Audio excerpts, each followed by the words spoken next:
கிறிஸ்துவில் பிரியமானவர்களே, கர்த்தரும் இரட்சகருமாய் இயேசு கிறிஸ்துவின் ஈடு இனிய நாமத்தினாலே உங்கள் யாவருக்கும் என் அன்பின் வாழ்த்துக்களை தெரிவித்து விடுகிறேன்.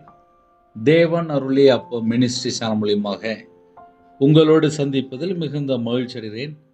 தினம்தோறும் அதிகால வேளையிலே பரிசுத்த வேதத்தில் ஒரு பகுதி நாம் தியானித்து நம்முடைய குடும்ப பாதுகாப்பிற்காக நாம் ஜெபித்து வருகிறோம். அதிகால வேளையிலே அபிஷேகங்களை பெற்றுக்கொள்ள, தேவனுடைய கிருபை பெற்றுக்கொள்ள புதிய நாளிலும் கர்த்தருடைய பிள்ளைகள் இணைந்திருங்கள். உபவாச நாட்களிலே, லெந்து காலத்திலே, அதிகால வேளையிலே தினம்தோறும் நாம் சிலுவை தியானித்து நம்முடைய குடும்ப பாதுகாப்பிற்காக நாம் ஜெபிக்கிறோம்.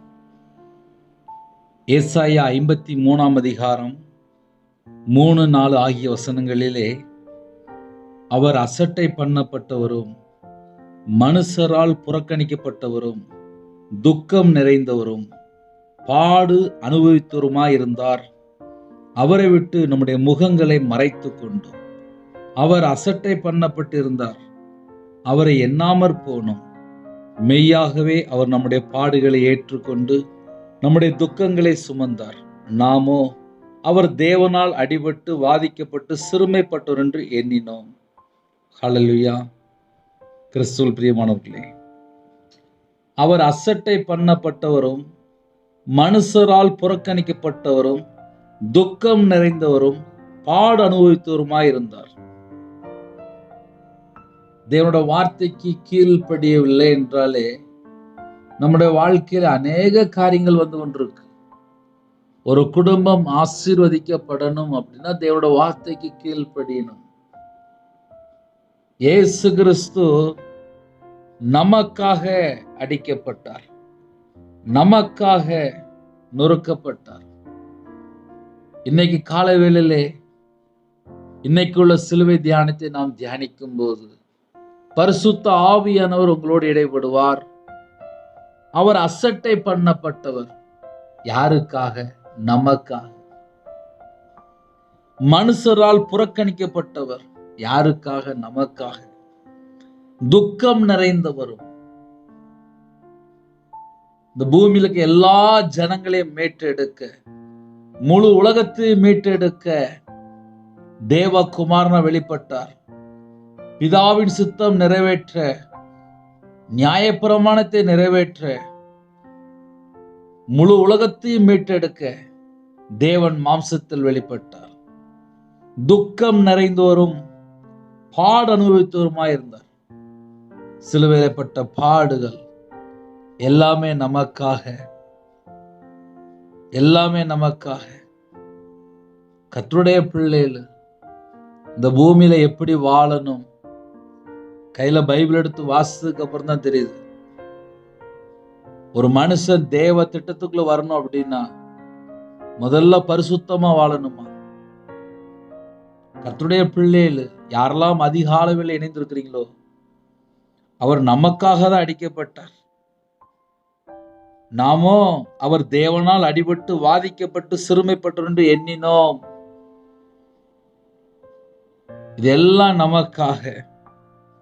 மெய்யாகவே அவர் நம்முடைய பாடுகளை ஏற்றுக்கொண்டு நம்முடைய துக்கங்களை சுமந்தார். நம்முடைய முகங்களை மறைத்து கொண்டு அவர் அசட்டை பண்ணப்பட்டிருந்தார். அவரை எண்ணாமற் போனோம். அவரை எண்ணாமற் போனோம். 24 மணி நேர வாழ்க்கையிலே எந்த அளவுக்கு நம்ம கர்த்தரை நினைத்து பார்க்கிறோம். முழு உலகத்தையும் மீட்டெடுக்கணும். எல்லாரும் பரலோகத்துக்கு போய் சேரணும். நம்ம எல்லாருக்குமே நித்திய ஜீவன் இருக்கு. இந்த பூமியில் உள்ள வாழ்க்கை கொஞ்ச காலம்தான். கையில பைபிள் எடுத்து வாசிச்சதுக்கு அப்புறம் தான் தெரியுது, இந்த பூமியில மிஞ்சி போன ஒரு 80 வயசு இல்ல ஒரு 100 வயசு, அவ்வளவுதான். அதுக்கப்புறம் ஒரு நாள் இந்த வாழ்க்கை முடிஞ்சிடும். அதுக்கப்புறம் நேர பரலோகத்துக்குள்ள நமக்கு ஒரு வாழ்க்கை இருக்கு. யாரெல்லாம் இந்த பூமியில இயேசு கிறிஸ்துவை சொந்த இரட்சகரா ஏற்றுக்கொண்டு அவருக்காக வாழ ஆரம்பிக்கிறோமோ, நம்ம எல்லாருக்குமே நித்திய ஜீவன் உண்டு. ஒரு மனுஷன் கிறிஸ்துவுக்குள் அடக்கம் பண்ணப்பட்டிருந்தால் அவன் பாவத்துக்கு செத்து நீதிக்கு பிழைத்திருப்பான். பழைய மனுஷன் சிலுவையில் அறையப்பட்டிருக்கும் போது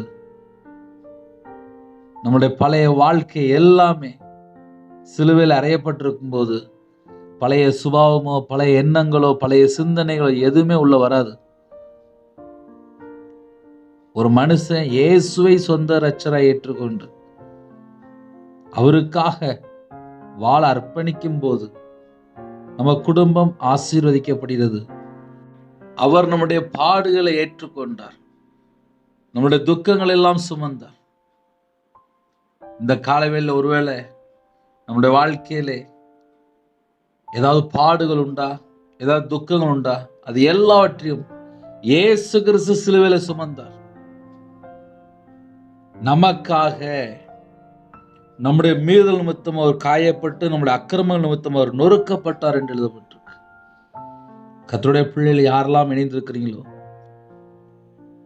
இயேசு கிறிஸ்துவை சொந்த இரட்சகராய் ஏற்றுக்கொண்டு அவருக்காக வாழும்போது அந்த குடும்பம் ஆசீர்வதிக்கப்படுகிறது. என்னுடைய வாழ்க்கையிலே, தனிப்பட்ட வாழ்க்கையிலே எப்போ நான் கையில் பைபிள் எடுத்து வாசிக்க ஆரம்பிச்சேனோ அதுக்கப்புறம் தான் என்னுடைய வாழ்க்கையில் ஒரு மாற்றம் அப்படின்னா நான் என்னன்னு பார்த்தேன். பழைய வாழ்க்கை புதிய வாழ்க்கை, பழைய மனுஷன் புதிய மனுஷன். ஒரு மனுஷன் ரட்சிக்கப்பட்டதுக்கு அப்புறம் பரிசுத்த ஆவியினால் நிரப்பும் போது ஒரு மனுஷன் கர்த்தரை விட்டு எப்படிலாம் தள்ளி போறான், ஏன் தள்ளி போறான், எல்லா காரியமும் பரிசுத்த வேதாந்தத்தில் அழகா எழுதப்பட்டிருக்கு. இந்த செய்தி யாரெல்லாம் கேட்குறீங்களோ, 24 மணி நேரம் வாழ்க்கையிலே நம்ம கையில் பைபிள் எவ்வளோ நேரம் எடுத்து வாசிக்கிறோம், நம்ம கையில் பைபிள் எடுத்து வாசித்தா மட்டும்தான் அந்த வசனத்தினுடைய அர்த்தத்தை நாம் புரிந்து கொள்ள முடியும். உலக இரட்சகராக வெளிப்பட்டார், உலகத்தின் பாவத்தை சுமந்து தீர்க்கிற தேவாட்டுக்குட்டியா வெளிப்பட்டார், பிசாசுனுடைய கிரியைகளை அழிக்கும்படிக்கு வெளிப்பட்டார். நம்மை போல மாம்சத்தையும் இரத்தத்தையும் உடையவன் ஆனார் என்று எழுதப்பட்டிருக்கு. நம்மை போல மாம்சத்தையும் இரத்தத்தையும் உடையவரானார். மரணத்துக்கு அதிகாரியை பிசாசானவனை தமது மரணத்தினால் அழிக்கும்படிக்கு அப்படியா வெளிப்பட்டார். ஒரு மனுஷன் மரண பயத்திலே, அடிமைத்தனத்திலே, ஜீவகாலம் எல்லாம் மரண பயத்திலே வாழ்ந்துட்டு இருக்கான். அப்படிப்பட்ட ஜனங்களை மீட்டெடுக்க தேவகுமாரனா வெளிப்பட்டார், தாவீதின் குமாரனா வெளிப்பட்டார். அதிகாலவில் யாரெல்லாம் சிலுவை தியானம் தியானிக்கிறீங்களோ நம்ம குடும்பம் ஆசீர்வதிக்கப்படும். உங்க வீட்டில் உள்ள பிள்ளைகள், பேரம்பேத்தி எல்லாரும் கையில பைபிள் எடுத்து வாசிக்க சொல்லுங்க, குடும்பம் ஆசீர்வதிக்கப்படும். நான் சர்ச்சில் வேலை பார்க்கும்போது சில குடும்பத்தில் போகும்போது பார்ப்பேன், ஏழை எளிய ஜனமா இருப்பாங்க. அந்த வீட்டில் ஏன் ஆசீர்வாதம் தட்டுப்பாடா இருக்கு, ஏன் ஆசீர்வாதம் குறையா இருக்கு அப்படின்னு சொல்லி அந்த வீடுகளுக்கு போகும்போது, வீடு விசிட்டிங் போகும்போது போய் பார்ப்பேன். நல்ல வீட்டுக்குள்ள பார்த்தா நல்ல சினிமா படம், நல்ல நாடகம்லாம் ஓடிட்டு இருக்கும். பிள்ளைகள் பார்த்தா சண்டை போட்டு கிடப்பாங்க, கையில் பைபிள் எடுத்து வாசிக்கலாம் மாட்டாங்க, ஞாயிற்றுக்கிழமை பார்த்தா சர்ச்சுக்கு வர மாட்டாங்க. அவங்களுக்கா நேரம் இருந்தா, எப்பமாவது நேரம் இருந்தால் வருவாங்க. சர்ச்சில் ஏதாவது ஃபங்க்ஷன் இருக்குன்னா வருவாங்க, ஞாயிற்றுக்கிழமை கூட சர்ச்சுக்கு வர மாட்டாங்க. அந்த குடும்பம் பார்த்தா பல உபத்திரத்தின் மத்தியில் இருக்கும். என்ன காரணம் சொல்லி பார்க்கும்போது தேவனை தேடல. ஒரு குடும்பம் தேவனை தேடினால் ஆசீர்வாதம். இந்த கடைசி காலத்திலே கர்த்தருடைய பிள்ளைகள் தேவனை எப்படி தேடுகிறோம்? ஆவியோடு உண்மையோடும் தேவனை தொழுது கொள்கிற காலம். இன்னைக்கு நிறையருடைய வாழ்க்கையிலே உண்மை இல்லை, ஆவியிலையும் இல்லை. அதான் பிரச்சனை. மாம்சத்திலே இந்த உலகத்துக்குள்ள இஷ்டம் போல வாழ்ந்துட்டு இருக்கிறாங்க. ஒரு மனுஷன் இயேசுவை சொந்த இரட்சகரா ஏற்றுக்கொண்டு ஞானஸ்தானம் எடுக்கும்போது கிறிஸ்துவுக்குள் அடக்கம் பண்ணப்பட்டு நம்ம உயிர் தெழுந்த ஆவிக்குள்ள இணைக்கப்பட்டிருக்கோம். பழைய மனுஷன் செத்து நீதிக்கு நம்ம பிழைத்திருக்கிறோம். நம்ம வாழ்க்கை வெளிச்சத்தின் வாழ்க்கை. இன்னைக்கு நம்முடைய வாழ்க்கை அப்படி இருக்குமானால் கண்டிப்பா ஆசீர்வாதம். நிறைய குடும்பத்துல உண்மை இல்லை, நீதி இல்லை, பரிசுத்தம் இல்லை. புதிய மனுஷன் எப்படி இருப்பான்? உண்மையா இருப்பான், நீதியை பின்பற்றுவாங்க, பரிசுத்தமா வாழ்வாங்க. அப்படிப்பட்ட ஒரு வாழ்க்கை வாழ அர்ப்பணிப்போம். இயேசு கிறிஸ்து நம்மளை மீட்டெடுக்க கடைசி சொட்டு ரத்த வரி தந்துட்டாரு. நமக்காக இன்றும் பிதான வலது பரிசத்தில் பரிந்து பேசி கொண்டிருக்கிறார். அவர் அசட்டை பண்ணப்பட்டவரும், மனுஷரால் புறக்கணிக்கப்பட்டவரும், துக்கம் நிறைந்தவரும். யாருக்காக? நமக்காக.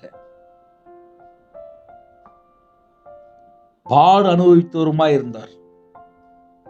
அவரை விட்டு நம்முடைய முகங்களை மறைத்து கொண்டு அவர் அசட்டை பண்ணப்பட்டு இருந்தார். அவரை எண்ணாமற் போனோம். நிறைய குடும்பத்தில் அவரை எண்ணாம போய் தான் பல உபத்திரத்துக்குள்ளே ஆளாயிருவாங்க. அதுல நானும் ஒரு ஆளு. சின்ன வயசுல இருந்து சர்ச்சைக்கு போனா கூட இயேசு கிறிஸ்து எப்படிப்பட்டவர் என்பது எனக்கு தெரியாது. ஆனா பல உபத்திரத்தின் மத்தியிலே தேவனை தேட ஆரம்பித்தேன். அவர் எப்படிப்பட்டவர் என்பதை உணர்ந்து கொண்டேன். இந்த கடைசி காலம் கர்த்தர் எப்படிப்பட்டவர் என்பதை நாம் ருசி பார்த்தாச்சு அப்படின்னா, டேஸ்ட் பார்த்தாச்சு அப்படின்னாலே நம்ம குடும்பம் ஆசீர்வதிக்கப்பட்டிரும். பொல்லாத உலகம், பொல்லாத உலகத்திலிருந்து விடுவிக்கும்படி கலாத்தியர் 1:4 எழுதப்பட்டிருக்கு. பொல்லாத உலகம், பொல்லாத உலகத்திலிருந்து நம்மளை மீட்டெடுக்க நமக்காக, நம்முடைய பாவங்களுக்காக ஒப்பு கொடுத்தார் என்று எழுதப்பட்டிருக்கு. இந்த கடைசி காலம் ஆபத்து நிறைந்த காலம். ஒரு குடும்பம் இயேசு கிறிஸ்துவை பின்பற்ற ஆரம்பித்தால் அவங்களோட வாழ்க்கை வெளிச்சமா இருக்கு. அவங்க வாழ்க்கையில சாபம் இல்லை. அந்த குடும்பம் ஆசீர்வதிக்கப்படுகிறது. அந்த குடும்பத்துல தட்டுப்பாடு வராது. இயேசு கிறிஸ்து எந்த வீட்டுக்குள்ள இருக்காரோ அந்த வீட்டுக்குள்ள தட்டுப்பாடு வராது. நிறைய குடும்பத்துல யோசிப்பாங்க, பிரதர் நான் இயேசுவை ஏற்றுக்கொண்டு பல வருஷம் ஆச்சு அப்படிம்பாங்க. பல வருஷம் ஆச்சும்பாங்க. ஆனா ஒரு தடவை கூட பைபிள் வாசித்து முடிச்சிருக்க மாட்டாங்க. இப்ப அப்படிதான் நிறைய குடும்பத்துல இருக்கிறாங்க. நிறைய குடும்பம் அப்படிதான் இருக்கு. உங்கள் நிமித்தம் தரித்திரர் ஆனாரே என்று எழுதப்பட்டிருக்கு. அவர் நமக்காக தரித்திரர் ஆனார். அவர் ஐஸ்வர்யம் உள்ளவராய் இருந்தும் நீங்கள் அவருடைய தரித்திரத்தினாலே ஐஸ்வர்யங்கள் ஆகும்படிக்கு உங்கள் நிமித்தம் தரித்திரர் ஆனாரே. நம்ம எல்லாரையும் மீட்டு எடுக்க அவர் நமக்காக தரித்திரர் ஆனாரே. நம்ம எல்லாரையும் ஐஸ்வர்யம் ஆக்கும்படிக்கு அவர் ஐஸ்வர்யம் உள்ளவர் தான்ப்பா.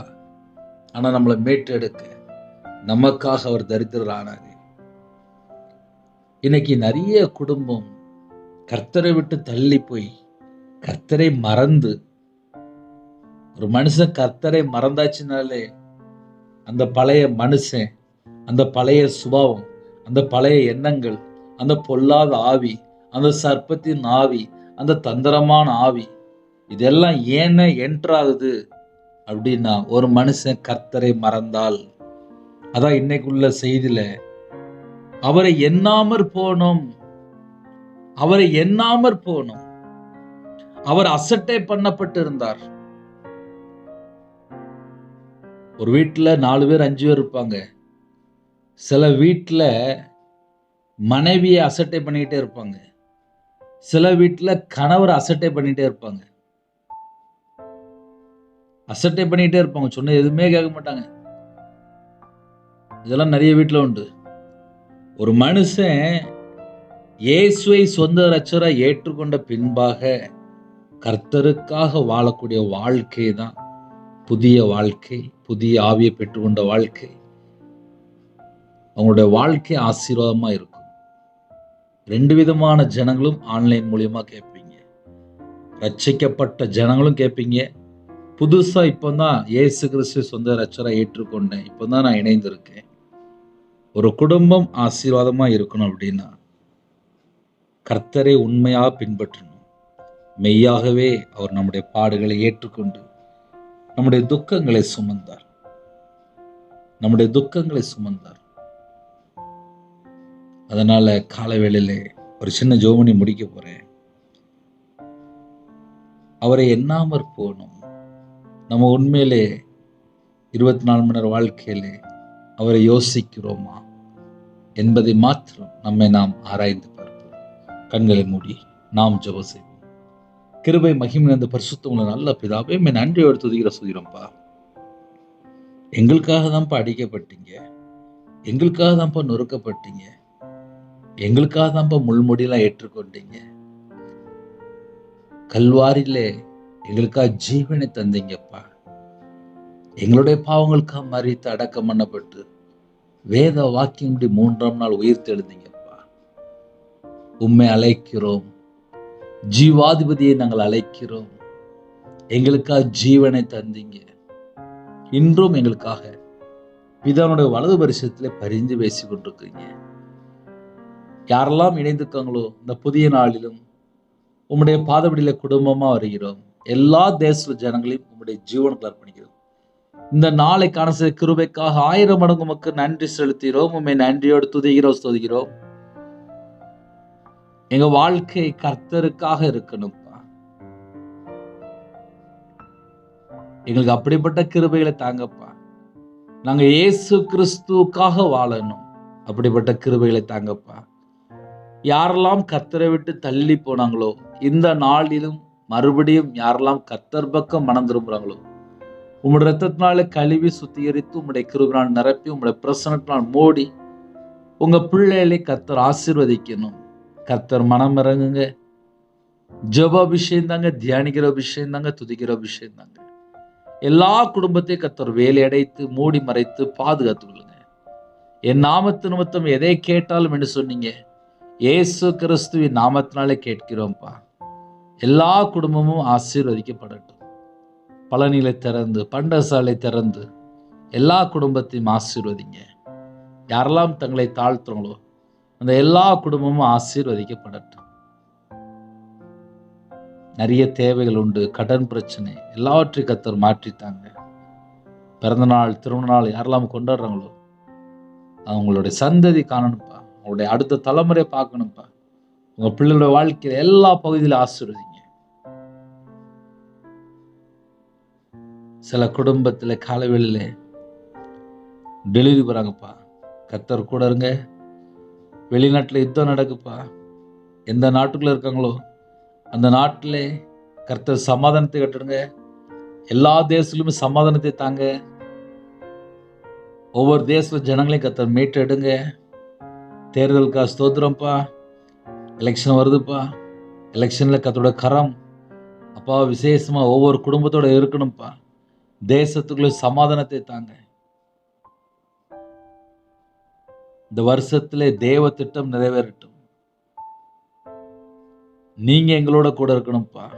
நாங்க உமக்கு பிரியமானபடி வாழணும்ப்பா. இந்த நாளை எங்களுக்கு ஆசீர்வதித்தாங்க. உங்க கரத்துல அப்படின்னா பலவீனத்தோடு யாரெல்லாம் இருக்காங்களோ பலவீனத்தையெல்லாம் நீக்கி பூரண சுகம் தாங்க. வெளியில புறப்படுறாங்க எல்லா குடும்பத்துக்கும் ஒரு பாதுகாப்பு தாங்க. உங்க பிள்ளைகளோட நீங்க புறப்பட்டு போங்க. எல்லா நாச மோசங்களுக்கு விலக்கி பாதுகாத்துக் கொள்ளுங்க. எக்ஸாம் எழுத ஆயத்தமா இருக்காங்க, கர்த்தர் கூட புறப்பட்டு போங்க. திருமணத்துக்கு ஆயத்தமா இருக்காங்க, கர்த்தர் வாசல் திறந்து ஏற்ற துணையை தாங்க.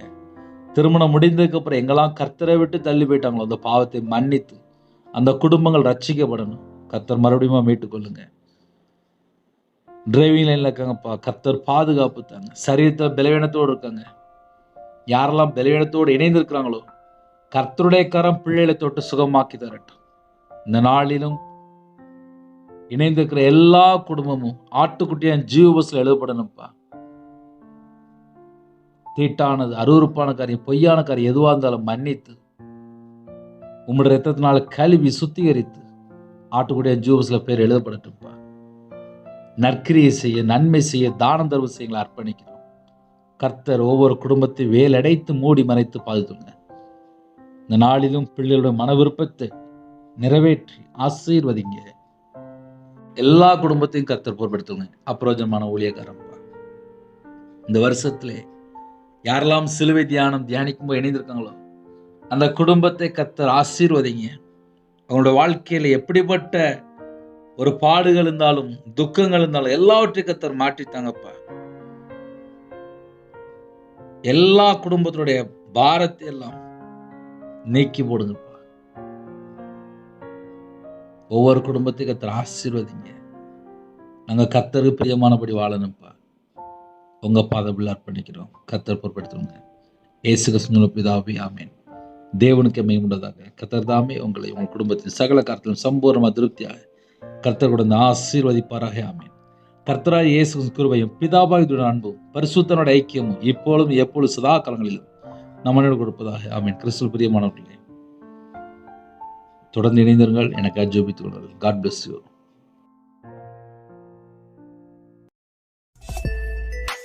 Thanks for watching.